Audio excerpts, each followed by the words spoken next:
rebuilding the greatest thrash metal band of all time using only members of the Big Four. First up, Nick Menza on drums. Menza's playing draws from a mix of rock, metal, and jazz with influences like Buddy Rich, John Bonham, and Alex Van Halen. That background shows up in his playing. There's power, there's speed, there's also a lot of feel. His control defines his style, tight, driving grooves with signature ghost notes that add subtle accents and give riffs more motion. His fills aren't just fast, they're fluid and musical, connecting sections and keeping the momentum going. He sits between precision and looseness, aggressive when needed but never stiff. He keeps everything locked in but adds just enough variation and swing to stop the music from feeling mechanical. Next up, Scotty Ian on rhythm.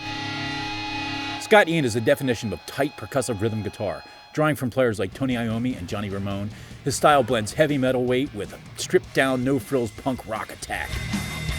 His incredibly precise picking sets him apart with a dry, chugging tone that makes every riff feel punchy and controlled. He's not flashy, instead focusing on the groove, on timing, and on making his riffs hit as hard as possible. His approach is all about discipline. Sharp patterns, locked-in down-picking, and a feel that sits right in the pocket. That precision becomes the backbone, keeping everything tight and sitting solidly against the drum, making the sound heavier and fuller.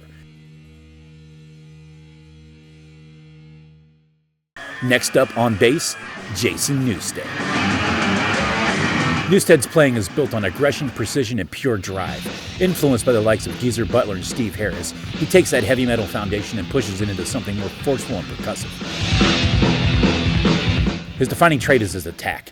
Digging in hard with a pick gives his tone a sharp, clanky edge that cuts through dense guitars. He's not flashy. His focus is locked in tight with the rhythm, making everything come together and hit like a wall of sound.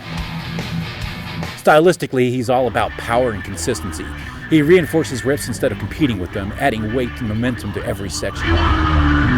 This tightens the rhythm section, making the guitars feel even heavier, and giving you music that relentless forward push that thrash depends on. Next up, Kerry King on lead. Kerry King brings a raw, hostile edge to thrash. His influences come from KK Downing and Glenn Tipton, and with a little bit of Iommi thrown in. King twists those roots into something much harsher and more extreme. His playing is defined by speed and attitude. King's riffs are tight, fast, and relentless, built on palm muting and sharp cutting patterns.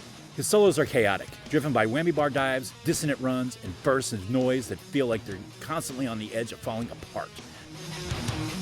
There's no control for control's sake. Everything he plays is meant to hit hard and keep the intensity high. That pushes the sound forward with a more aggressive, more urgent feel and gives the overall sense of danger that thrash thrives on. Next up, Joey Belladonna on vocals.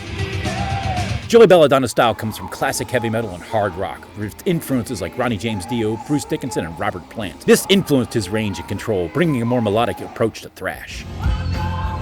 His voice is clean, powerful, and high-reaching, with the ability to carry strong melodies over fast, aggressive riffs.